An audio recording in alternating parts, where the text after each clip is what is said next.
오늘 말씀 보도록 하겠습니다. 말씀은 사도행전 2장이고요. 죄송하지만 주보하고 좀 다르게 본문을 바꾸도록 하겠습니다. 제목은 동일하고요.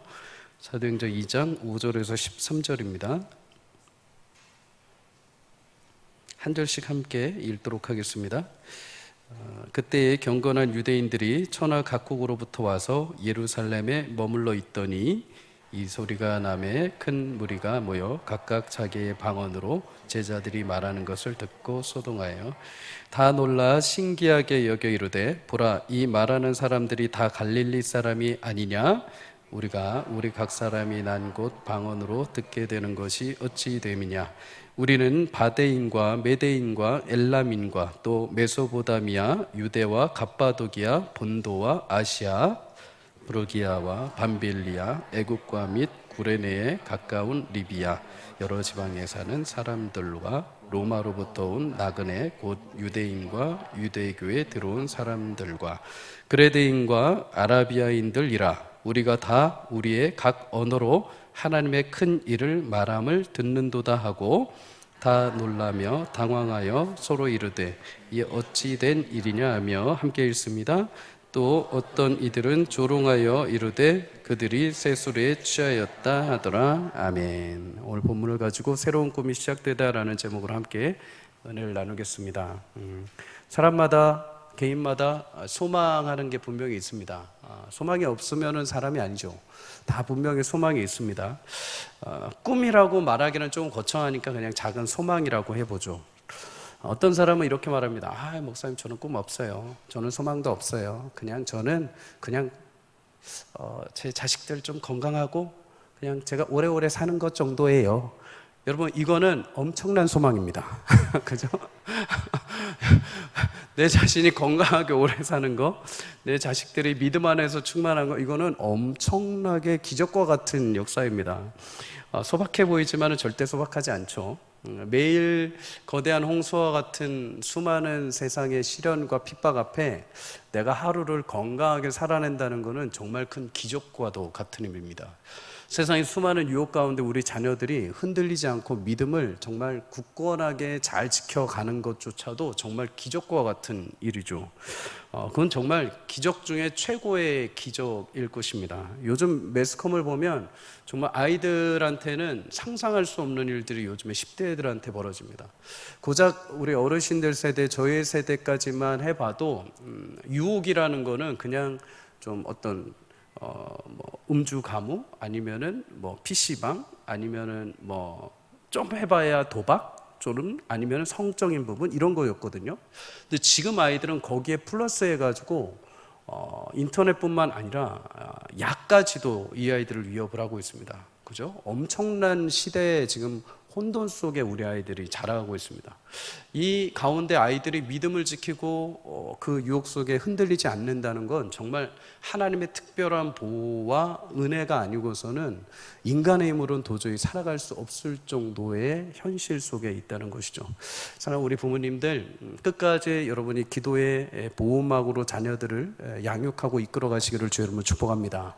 어려운 시대에 자녀들을 하나하나 쫓아다니면서 방어해 줄 수 없습니다. 언젠가는 부모 세대가 분명히 떨어지게 돼 있죠. 그때 이 자녀들을 보호하고 자녀들이 끝까지 믿음을 지킬 수 있는 방법 중에 하나는 부모 세대가 믿음을 지키고 말씀으로 양육하고 기도하는 것밖에 없습니다. 주님 앞에 맡겨드리는 것밖에 없습니다. 끝까지 어려운 이 시대에 우리 자녀들이 믿음 잃지 않게 기도의 끈으로 붙잡으셔서 어디를 가든지 하나님의 불병거가 그들을 지키고 인도하시는 은혜가 있기를 주의 이름으로 축복합니다. 결코 우리에게는 소망이 없는 사람이 없습니다. 아주 작은 소망이라도 품고 살아가죠. 물론 이 소망이라는 게 살아온 나의 환경, 나의 지식에 따라서 조금 폭이 넓어질 수도 있고 작아질 수도 있습니다. 누구는 그냥 지역적으로 나의 가정, 나의 자녀 정도의 소망이 있는 반면 누구는 사회적으로 또는 국가적으로 또는 글로벌하게 많은 꿈을 가지고 계신 분도 있을 겁니다. 그런데 이런 소망과 꿈을 실현하기 위해서는 공통적으로 한 가지가 필요한데 그것은 그 꿈을 이루기 위한 에너지가 필요합니다. 힘이 필요하죠. 능력이 필요합니다. 행동이 들어가야 됩니다. 저는 건강하고 싶어요 하는데 맨날 안 좋은 거 먹고 다닙니다. 운동도 안 합니다. 매일 밤늦게까지 휴대폰 하다가 잠이 듭니다. 늦게 일어납니다. 그러면서 건강을 찾는다는 것은 앞뒤가 맞지 않죠. 나는 정말 사람들 앞에 위대해지고 싶어요, 정말 존경받는 인물이 되고 싶어요 하는데 내가 좋아하는 것만 합니다. 내가 먹고 싶은 것만 먹고 내가 하고 싶은 일들만 합니다. 결코 그 일에 대한 희생과 대가를 치르지 않는다면 그것은 그냥 허상으로 끝나게 됩니다. 그만큼 어떤 꿈과 소중한 비전이 있다면 그것을 성취하기 위해서 반드시 거기에 대한 행동에 대한 헌신을 위한 힘과 원동력이 반드시 들어가게 됩니다. 하나님도 우리 인생을 향한 소망이 있으셨습니다. 하나님도 우리 사람을 창조하실 때 그냥 멋지게 창조하신 거, 분재처럼 만들어 놓으신 게 아니라 분명히 목적을 두고 만드셨죠. 태초에 사람을 만드시고 복을 주시고 다스리게 하시고 하나님이 그들과 우리와 교제하기를 원하셨습니다. 하나님의 보호 테두리 안에 매일같이 교제하면서 살아가게 하는 것이 하나님의 꿈이셨습니다. 하나님의 사랑이 얼마나 큰지, 하나님의 보호하심이 얼마나 무한하신지, 하나님이 베풀어 주신 대자연의 그 충만한 은혜가 얼마나 큰지를 사람들이 감동하며 감격하며 하나님께 찬양 올려드릴 때 하나님 그거를 기뻐하신 것이죠. 그걸 누리게 하시는 복을 주시며 그 즐거움의 예배를 하나님이 기뻐하셨습니다. 그런데 이 꿈과 비전이 인간의 죄악 때문에, 인간의 배신 때문에 깨어지게 됩니다. 인간이 점점 숫자가 많아지고 많아질수록, 번성할수록 하나님의 그 꿈은 점점 시련이 희박해져 가는 것처럼 보이기 시작을 합니다. 사람들이 번성하면서 마음에 생각하는 모든 계획이 항상 악했다라고 창세기는 말합니다. 그래서 창세기 6장 3절에 보면 하나님이 이를 한탄하시면서 나의 영이 영원히 사람과 함께하지 아니하리니 이는 그들이 육신이 됨이라 라고 말씀을 하십니다. 내가 만들어 오는 사람들이지만은 이들이 나를 따르거나 나를 경외하지 않고 인간 육체의 탐욕과 죄악으로 물들어 버렸다는 거죠.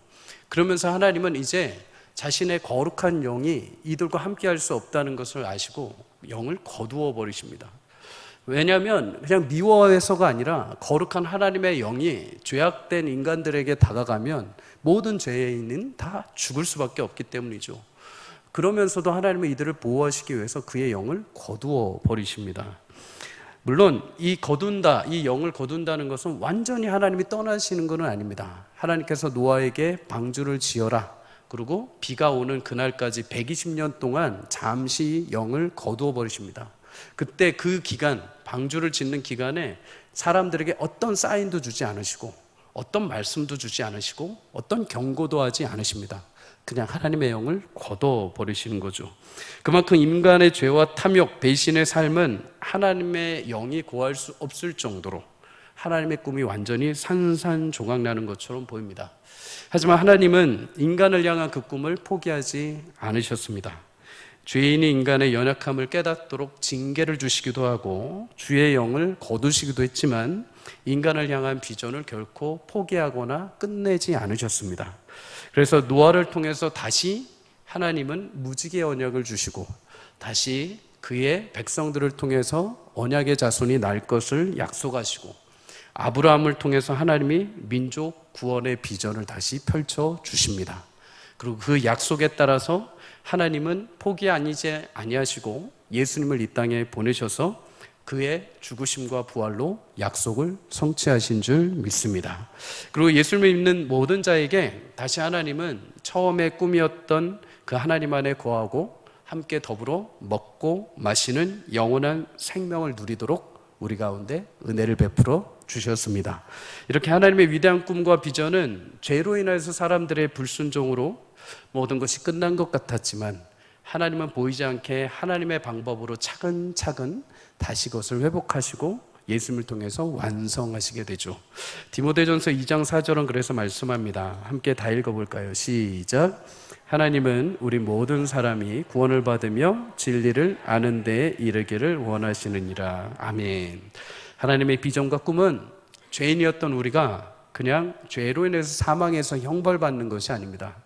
누구라도 예수를 믿고 진리 가운데 다시 나와 영생을 누리는 것이 하나님의 완전한 비전과 꿈인 줄 믿습니다. 이렇게 하나님의 꿈과 비전을 성취하실 길을 예수님이 열어 놓으셨죠. 그런데 그 꿈과 비전을 아는 것에 그쳐서는 안 되죠. 그 꿈과 비전을 붙잡고 걸어가야 됩니다. 믿음의 삶을 살아가야 되는 거죠. 성도의 삶은 구원받아서 땡 끝나는 게 아니라 구원받아서 시작이라고 말씀을 드렸습니다. 시작하고 나서부터 구원의 문까지 계속 걸어가는 것이죠. 그런데 이때 구원의 문에 딱 들어섬과 동시에 여러분 행복한 일들도 물론 있습니다. 그리스도 안에서 주시는 이전에 알지 못했던 풍성한 은혜와 복을 체험하게 되죠. 그리고 죽음 이후에 영원한 생명이라는 길이 있음을 보게 됩니다. 그래서 이 땅의 가치보다 영원한 가치가 더 크게 오면서 우리는 새로운 삶의 길이 열립니다. 그런데 반면에 그와 동시에 우리에게도 여러 치열한 영적인 싸움들이 찾아오게 됩니다. 예수를 믿었더니 더 험난한 인생 고민의 문이 열리기도 하고, 예수를 믿었더니 자녀들에게 험난한 시험이 오기도 하고, 예수를 믿었더니 교회 신앙생활 하는데 이전보다 더 관계가 꼬이고 어려움이 발생을 하기도 합니다. 왜 그럴까요? 물론 여러 가지 시험이 있습니다. 사단이 우리에게 주는 템테이션, 유혹도 있고, 그에 반해서 예수님이 우리를 테스트하시는 시험도 있습니다. 하나님은 우리를 그 자리에 그냥 가만히 놔두지 않으십니다. 끝까지 아까 우리가 찬양으로 고백했던 것처럼 예수의 흔적이 보이기를 원한다고 하지 않았습니까? 그런데 여러분, 예수의 흔적은 내가 그냥 믿음과 동시에 예수의 흔적이 나오는 것이 아닙니다. 흔적이 어떻게 나올까요? 그냥 가만히 나 예수 믿었어 하면 흔적이 나올까요? 아니요. 여러분, 부모님들의 흔적과 향이 어떻게 나옵니까? 40년, 60년 부모의 자리를 지킬 때 그 향이 나타나는 거죠. 그 얼굴만 봐도, 그 손때만 봐도, 그 흩어진 지문만 봐도 부모의 흔적을 우리는 느끼게 되죠. 마찬가지입니다. 그리스도인의 흔적과 예수의 향기는 가만히 있는 게 아니라 하나님께서 계속 빚어가십니다. 만들어 가십니다. 마지막 그 끝에 내가 아니었고 하나님의 은혜였습니다라는 고백이 나올 정도로 하나님이 우리를 테스트하시고 연단하시고 계속 만들어 가시는 거죠. 그래서 예수를 믿는 것은 나 혼자 시작되는 게 아니라 길은 열렸지만 그 길을 걸어갈 수 있는 힘이 반드시 필요합니다. 확 열어놓고 자 가봐가 아니라 하나님은 그 가운데 같이 걸어갈 수 있는 힘, 원동력을 우리 가운데 마침표로 보내주셨습니다. 그분이 누굽니까? 성령이신 줄 믿습니다. 성령은 모든 구원의 마침표를 이루시는 분입니다. 예수님을 죽으시고 부활하신 사건을 아는 것으로 그치는 게 아니죠. 그것을 내가 믿음으로 순종하며 걸어갈 때 이제부터 성령께서 내 안에 주인 되시고 주님의 그 나라에 서는 그날까지 인도해 가시는 역할을 성령께서 도맡아서 해 주시는 겁니다. 그래서 주의 영, 창세기 6장에 하나님이 거두셨던 그 주의 영, 구약에는 가끔씩 주의 일을 위해서 베풀으셨던 주의 영이 이제 성령 오순절 사건을 통해서 한 번 임하시고 다시는 그의 백성들에게서 떠나지 아니하시고 평생토록 우리와 함께 동행하시며 역사해 가시는 줄 믿습니다. 예수를 믿고 내주하시는 성령은 우리에게 믿음을 주십니다. 그냥 가만히 자리 잡고 이제부터 내가 주인이야 이게 아니라 내 안에서 믿음을 계속 발생시켜 주십니다. 오늘도 내가 정말 돌같이 굳어져 있는 마음, 내가 오늘 교회는 가야 되는데 너무 힘겹고 육체가 너무나 버겁고 오늘 일들이 나를 너무 힘겹게 하는데도 불구하고 내 두 다리를 이끌고 교회에 나올 수 있는 의지를 주는 것은 내 의지라기보다는 예수님이 성령을 통해서 이끌어 오시는 줄 믿습니다. 내가 오늘 돌처럼 굳어져 있고 더 이상 아무것도 못할 것 같아 라고 해도 기도 한 자가 나오는 것, 기도 한 묶음이 그래도 나와서 하나님의 은혜를 조금이라도 맛보고 돌아가는 것은 예수님께서 내게 주신 성령의 인도하심과 은혜인 줄 믿습니다. 잠시 쓰러져도 다시 일어날 수 있는 힘이 있는 것은 내가 두 다리가 운동해서 튼튼한 것이 아니요, 예수님이 보내신 성령께서 다시 나를 일어나고 살게 하신 줄 믿습니다. 말씀대로 따라 순종하고 헌신할 수 있는 원동력은 내가 착해서가 아니라, 내가 그냥 아무 뜻이 없어서가 아니라 그것이 하나님이 기뻐하시는 것을 알기에 성령께서 나를 요동치게 하시고 순종할 수 있는 마음을 주셨기에 내 마음이 움직여진 줄 믿습니다. 이렇던 하나님의 꿈과 비전이 내 안에 막 생겨나는 것은 내가 갑자기 똑똑해지거나 남들이 못 보던 어떤 것을 발견하는 것이 아니라 하나님이 내 안에 다시 새로운 꿈과 소망을 주신 줄 믿습니다. 그 모든 역할을 누가 하십니까? 성령이 하시는 것이죠. 요한복음 14장 26절 우리 다 함께 읽습니다. 시작. 보혜사 곧 아버지께서 내 이름으로 보내실 성령 그가 너희에게 모든 것을 가르치고 내가 너희에게 말한 모든 것을 생각나게 하리라. 아멘. 성령을 통해 하나님은 모든 자녀, 우리 교회, 가족, 민족을 향한 놀라운 계획과 비전을 생각나게 하시고 우리를 가르치시고 완성하게 하시는 줄 믿습니다. 단순히 그냥 건강, 내 자녀의 미래 정도가 아닙니다. 그것은 내 차원에서의 생각이죠. 내 인간적인 시선에서 봤을 때 이 정도만 되면 좋겠다라는 시선이죠. 그런데 하나님은 우리 가운데 계획하신 것은 그 정도가 아닙니다. 하나님이 내 인생을 두고, 여러분의 인생을 두고 고작 이 정도 살게 해줄게, 고작 너 요 정도 가게 하고 요 정도 사업장하고 요 정도 먹고 살아, 이 정도 꿈을 주실까요? 아니요. 여러분, 하나님은 온 우주 만물의 주인 되십니다. 하나님 아버지가 여러분 같으면 여러분들이 창조해서 너무나 이쁘고 아끼고 너무나 소중한 존재인데, 내가 너무나 사랑하는 아들까지 죽이면서 살려낸 존재인데, 여러분 그들에게 그냥 그 삶 속에서 조금만 먹고 살아, 이 정도만 살아, 이 정도만 건강하게 살고 이 정도만 네 자녀하고 살아, 이 정도만 주실까요? 아니요. 하나님은 더 크게 부으시고 더 원대한 비전과 소망을 우리 가운데 갖고 계신 줄 믿습니다. 다만 우리가 자꾸 그것을 제한하는 거죠. 에이, 아니에요 하나님. 아유, 아니에요. 제가 뭐 어떻게 그렇게. 우리가 하나님의 뜻을 제한하는 거, 하나님 제가 어떻게 감히 그럽니까? 우리 자녀가요? 저희 사업장이요? 아니요. 여러분, 이게 겸손인 것 같죠? 하나님의 뜻에 반하는 여러분 거부는 그건 교만이기도 합니다. 하나님께서 베풀어 주신 인생의 계획이 있는데 그것을 자꾸 내가 재단하는 거죠. 내 스스로가 그냥 타협해 버리는 것입니다. 항상 그래서 저는 기도할 때마다 이 부분이 항상 저에게는 숙제였습니다. 겸손하게 하나님의 뜻을 따라 묵묵히 드러내지 않고 하나님의 사역을 어디까지 해야 되는지, 하나님께서 그렇다면 가만히 두지 않고 더 위대한 일들을 행하게 하실 텐데 그것을 생각하는 게 혹시 또 욕심이 아닌지, 항상 이 부분에 대해서 고민이 되었던 적이 있습니다. 그런데 사랑하는 성도님들, 한번 우리가 믿음으로 하나님께서 주신 꿈과 소망을 발견할 수 있기를 주의 이름으로 축복합니다. 만약에 그것이 내 욕심이라고 한다면 하나님은 절제시킬 겁니다. 그 길을 돌려보내실 것입니다. 그것을 내가 소망한다 하더라도 하나님께서 그것을 이루지 않으실 것입니다. 그러나 하나님께서 주시는 선한 마음과 비전이라고 한다면, 내 자녀들이 가지고 있는 하나님을 향한 선한 계획들이라고 한다면 하나님은 그 선한 동기를 보시고 하나님의 뜻과 계획과 비전을 우리 가운데 성취해 내실 줄 믿습니다. 성도님들, 오늘도 그 마음을 품고 혹여라도 내 안에 잠잠하게 묵혀있던 꿈들, 내 안에 내 자녀들을 향해, 내 사업장을 향해 그냥 현실 속에 묻혀있던 그냥 이 정도 수준에서 끝나겠지라고 했던 마음들이 있다면 주님 앞에 내어놓으십시오. 하나님께서 하나님의 방법으로 이루어 가실 수 있도록 여러분 그 자리를 내어주시기를 주의 이름으로 축복합니다.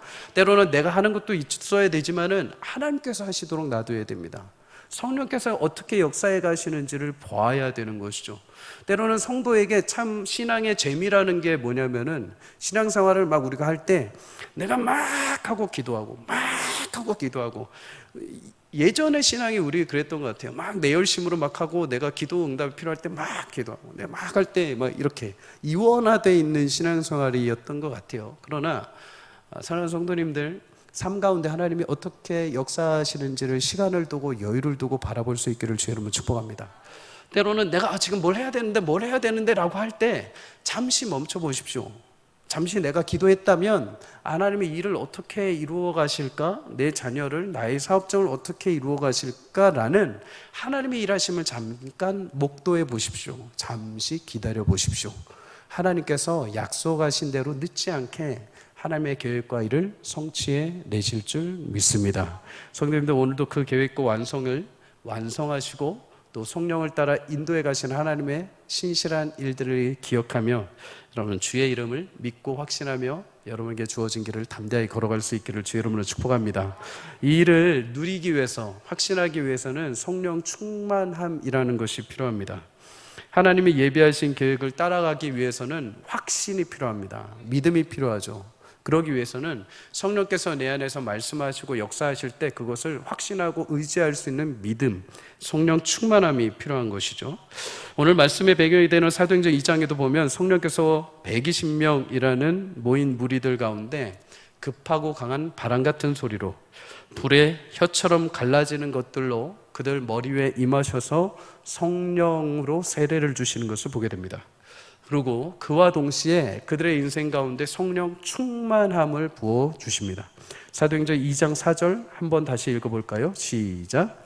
그들이 다 성령의 충만함을 받고 성령이 말하게 하심을 따라 다른 언어들로 말하기를 시작하니라. 아멘.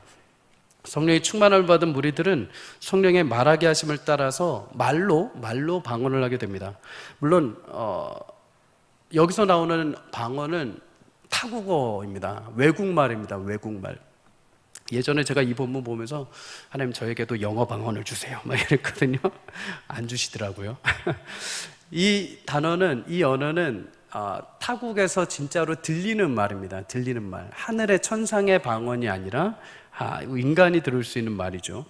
당시 예루살렘에는 여러 지역에 흩어져 살던 유대 남성들이 절기를 지키기 위해서 예루살렘에 모여들게 됩니다.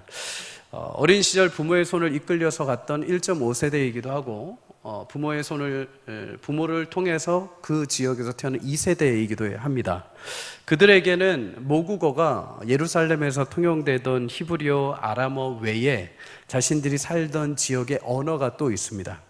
오순절 그날 이들은 모두 절기를 지키기 위해서 그 며칠 전부터 다 예루살렘에 모여들었죠. 그리고 오순절 아침 9시경에 마가의 다락방이라는 곳을 무리가 지나가게 됩니다. 그때 놀라운 일을 경험하게 되죠.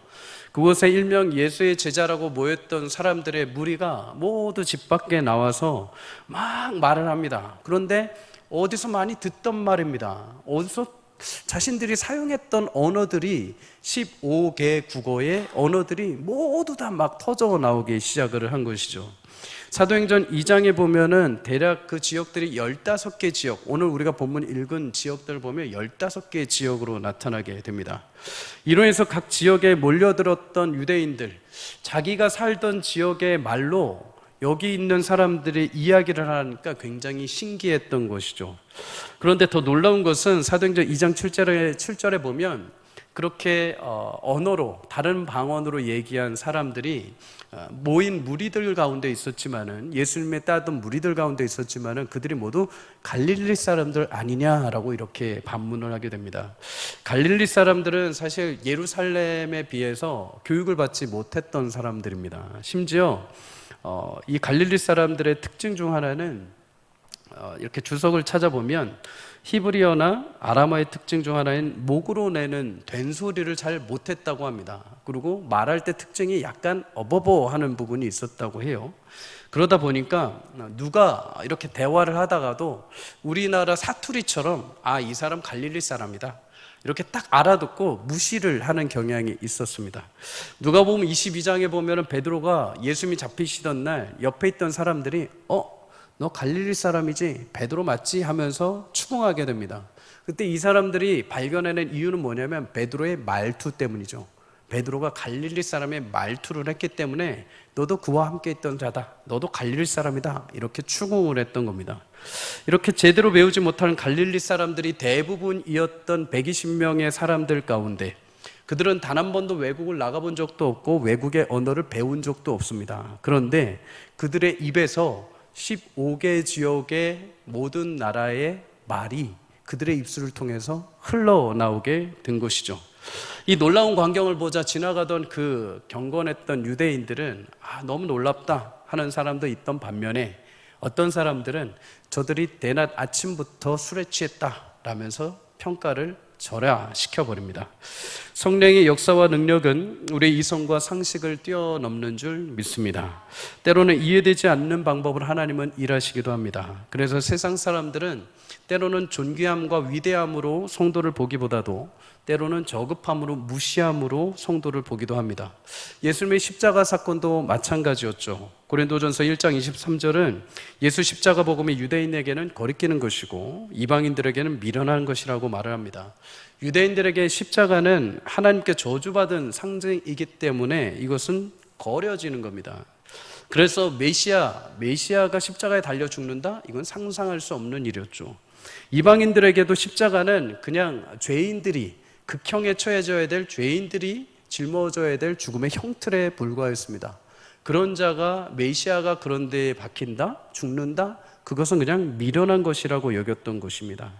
그래서 그들의 상식과 이성으로는 예수님의 십자가는 그저 미련한 겁니다. 볼품 없는 거죠. 하지만 그 십자가가 온 인류를 구원하신 예수님의 도구가 된 줄 믿습니다.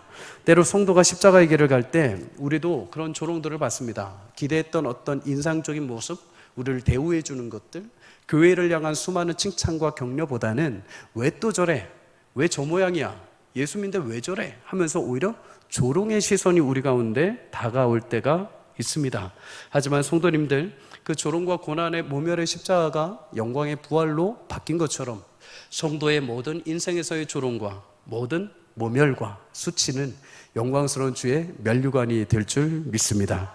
성도의 삶 속에 세상이 찾아오는 어떤 판단과 편견 때문에 너무 힘들어하지 마십시오.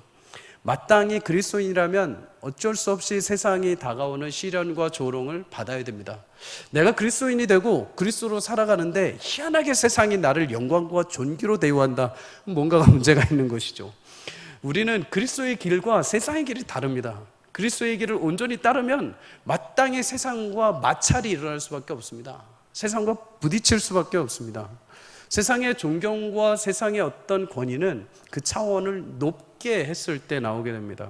정말 그리스도인으로서 참다운 신앙의 인격과 연륜과 마지막 목숨을 다하는 그 순간, 그리스도의 향기가 마침내 완성이 될 때 세상은 그때서야 인정을 하게 되지, 그냥 걸어가는 삶 가운데 조금 내가 무엇을 했다고, 조금 잘한 것을 했다고, 누구를 도와줬다고 해서 그냥 그거 하나로 세상은 인정하지 않습니다. 사랑하는 성도님들, 여러 가지 부활의 소망을 품고 살아갈 때 우리 가운데 찾아오는 조롱과 핍박, 시기, 모든 것들이 우리 가운데 부딪혀 올 때마다 모든 십자가의 영광을 부활의 소망으로 바꿔주신 예수님의 거룩하신 은혜를 기억하며 담대하게 그 모든 길을 믿음으로 걸어갈 수 있기를 주의 이름으로 축복합니다. 고난이 찾아오면 마땅한 것이요, 조롱이 찾아오면 내가 마땅히 당해야 될 것이요. 우리가 예수님의 향기를 드러낸다고 하는데 예수님의 조롱당하심부터 받아야 됩니다. 예수님의 십자가의 짐부터 우리가 끌어안아야 되죠.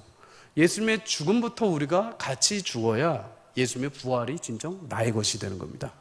우리는 자꾸만 예수님의 부활만 자꾸만 우리가 얻으려고 합니다. 예수님의 영광만 자꾸만 취하려고 합니다. 어떻게 해서든 고난의 길, 예수님의 십자가의 길은 건너뛰고 예수님 내게 주신 면류관만 취하고 싶어 한다는 거죠. 그러나 하나님은 그렇게 건너뛰우시지 않습니다. 구원을 받았다면 마땅히 예수님과 함께 십자가의 길을 걷게 하실 것이고, 그 끝에 마지막에 그 영광의 거룩한 나라에 함께 도래하게 하실 줄 믿습니다. 성도님들, 여러 가지 삶을 살아가면서 힘겨운 조롱과 어려움들이 있으십니까? 이상한 것이 아닙니다. 마땅히 우리가 짊어질 수 있게 하나님이 주신 과정이요 연단인 것을 기억하시며, 오늘도 그런 어떤 판단들 때문에 여러분 낙심하기보다도 내가 오늘도 주님을 잘 따라가고 있구나, 내가 오늘도 십자가의 길을 잘 걸어가고 있구나 라는 반증으로 확신하고 여러분 주님과 함께 걸어갈 수 있기를 주의 이름으로 축복합니다. 오늘 말씀 가운데 간단하게 두 가지만 발견합니다. 하나님의 성령 충만을 통해 하나님이 회복하시고자 하신 꿈, 첫 번째는 하나님의 성령 충만으로 하나님과 인생의 장벽을 허물어 주셨습니다. 무리들은 성령 충만으로 15개 지역의 여러 방언을 말합니다. 그 방언의 최종 목적은 무엇이냐? 2장 11절에 보면 하나님의 큰 일, 하나님의 위대하심을 말하고 선포하는 거죠. 오순절에 많은 다른 언어가 하나님의 큰 일을 선포한 것과 달리 하나의 언어가 있었음에도 불구하고 하나님의 위대하심이 아니라 인간의 위대함을 선포했던 적이 있습니다. 바벨탑 사건이죠. 창세기 11장에 보면 노아 홍수 이후에 인간의 언어가 하나였던 적이 있습니다. 언어가 하나면 얼마나 편하겠습니까? 말이 하나면 정말 편하겠죠. 지역적으로 갈등도 없을 것이고, 또는 일을 진행하는데 시간과 에너지가 절약될 겁니다. 사람 사이에 벽도 없을 겁니다. 하지만 그들은 이렇게 하나 된 언어로 무엇을 하느냐? 하나님을 높이는 것이 아니라 자신들을 높이게 됩니다. 하나님 그 영광스러운 그 보좌까지 자신들이 탑을 쌓아서 그 모임을 흩어지지 않도록 그들은 마음먹게 됩니다. 언어가 하나였기에 기술과 쌓아가는 속도가 엄청 빨랐습니다. 결국 하나님은 이들의 악한 행동을 막기 위해서 어쩔 수 없이 그들의 언어를 흩어버리십니다. 다르게 만들어버리죠. 언어가 달라지자 소통도 안 되고 마음의 이해도 안 되고 이제 벽이 생기기 시작합니다. 더 이상 연결될 수도 없고 분열되고 분쟁하게 되고 결국 흩어지죠. 그래서 그 도시 이름을 하나님은 바벨이라고 짓습니다. 바벨의 뜻은 혼잡이죠. 하나님이 혼잡케 하십니다. 이런 모든 장벽과 혼잡의 원인은 죄에서부터 시작이 됩니다. 죄의 뿌리에서부터 시작이 됩니다. 죄는 이렇게 하나님과의 장벽뿐만 아니라 사람과 사이에 모든 장벽을 만들어 놔 버렸습니다. 예전에 캐나다에 계시는 목사님 방문하기 위해서 잠깐 갔을 때 그곳에 한인교회 2세대들을 잠깐 만났습니다. 타국에서 한국 사람 같은 동족을 만난다는 건 굉장히 신기하고도 굉장히 설레는 일입니다. 맨날 이렇게 흰머리에 막 저보다 등치 큰 서양 사람을 만나다가 한국 사람을 만나면 왠지 이렇게 반가운 거죠. 애국심과 함께 반가운 거죠.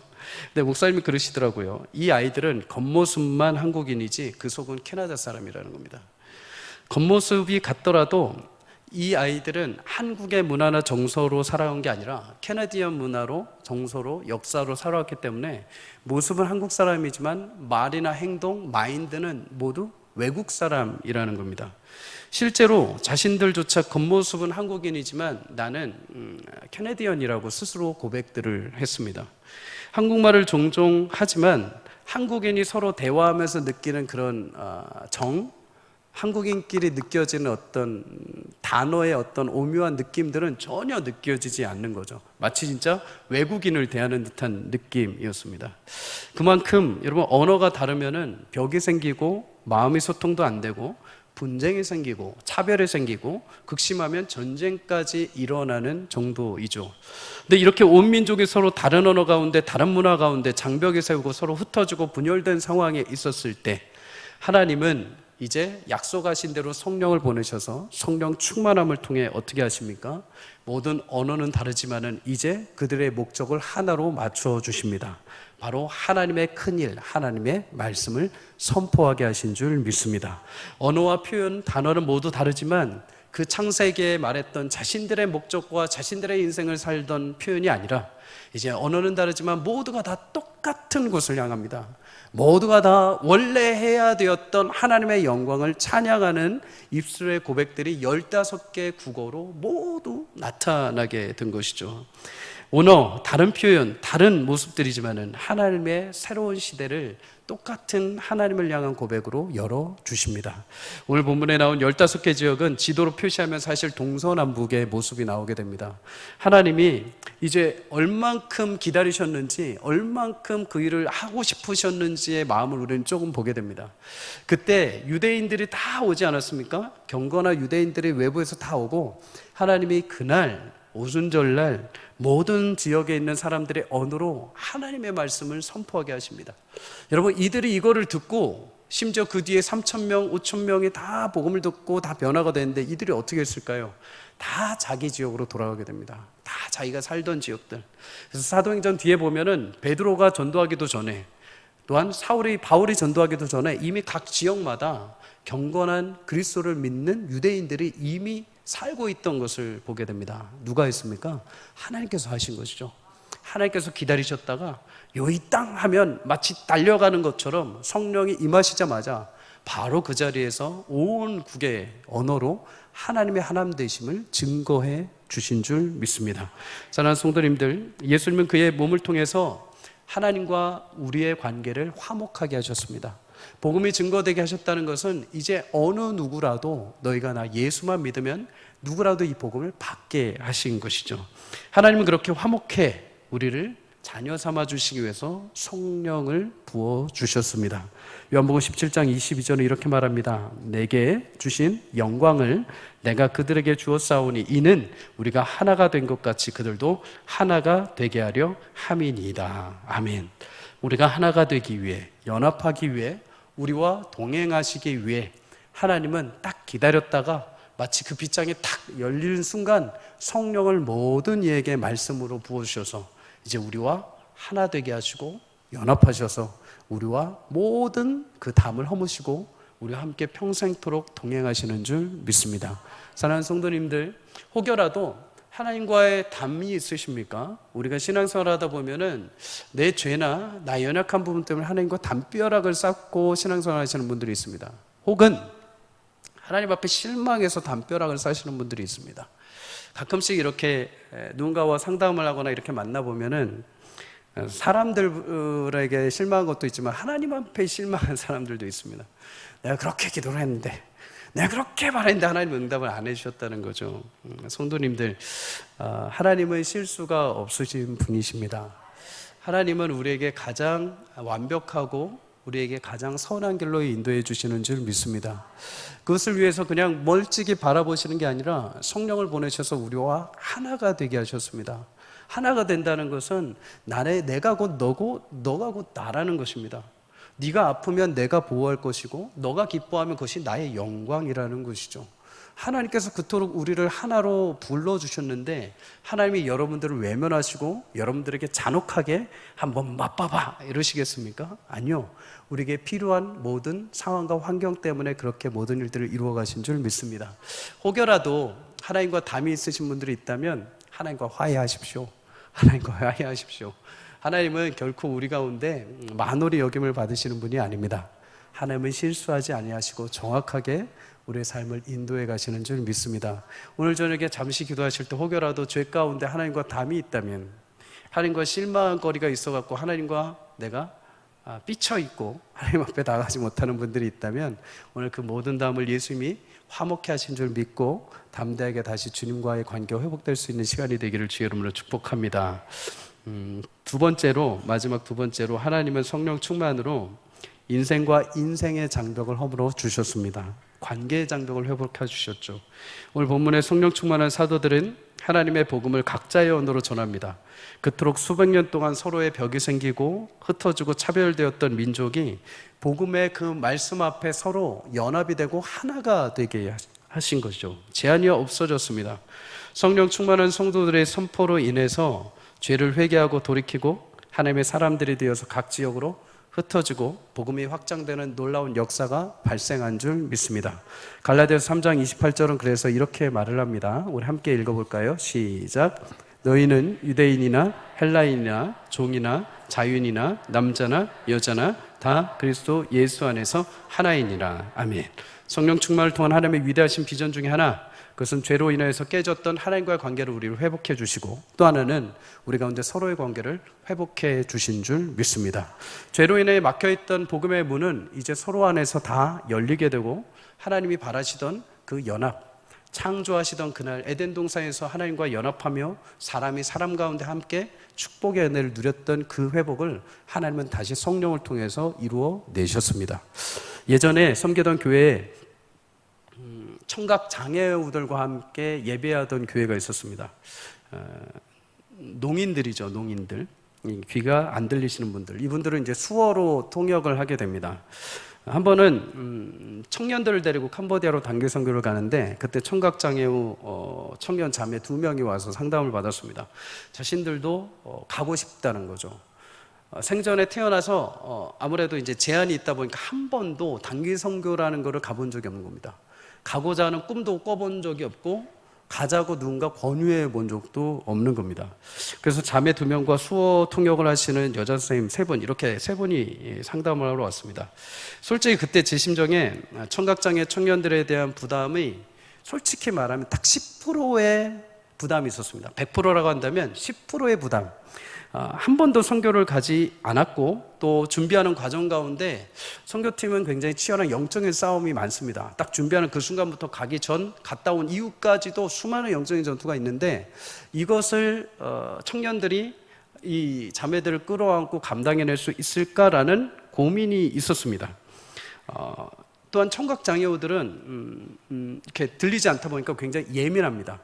표정 하나를 보고 저 사람이 혹시 나에게 이런 생각을 갖지 않는가 하면서 마음의 상처를 쉽게 받을 수 있죠. 그래서 이 부분들이 조금 조심스럽긴 하지만 그거는 딱 10%의 저의 견해였습니다. 그럼에도 나머지 90%의 마음은 어떻게 해서든 이 자매들을 데려가야겠다라는 마음이 간절했습니다. 한 번이라도 하나님이 어떻게 역사하시는지를 본다면 한 번이라도 하나님이 영혼들을 향해서 어떻게 하시는지를 본다면 이들의 남은 평생에 단 한 번 이 기회이자 이 기회라면 이걸 통해서 신앙이 더 자라고 흔들리지 않겠다라는 확신이 있었습니다.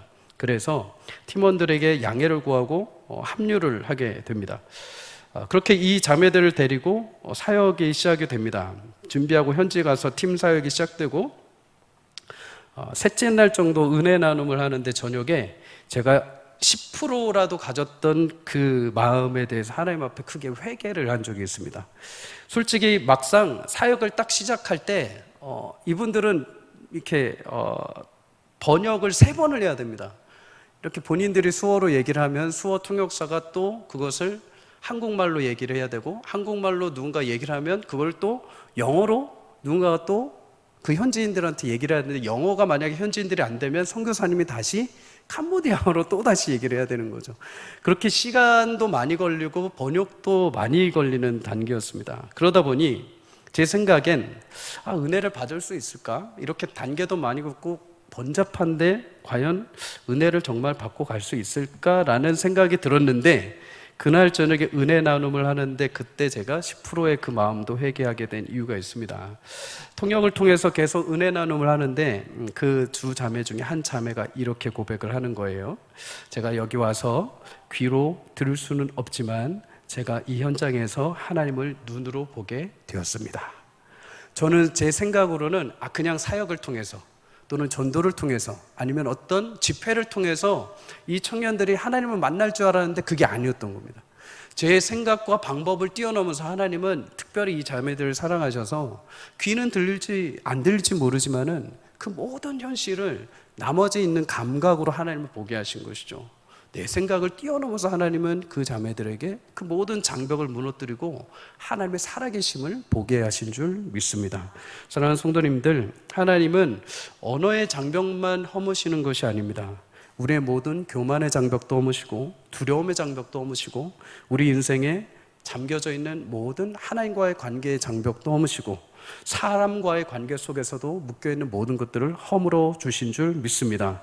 120명의 사도들, 그들은 성령 충만 전에 죽음의 장벽, 두려움의 장벽, 인생의 장벽 안에 묶여 있었습니다.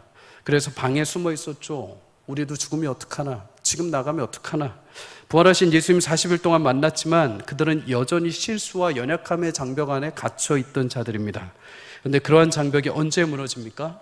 성령 충만함이 임하는 그 순간 그들은 그 장벽을 깨고 나와서 수많은 무리들 앞에 당당하게 서서 하나님을 증거하는 증인들이 된 줄 믿습니다.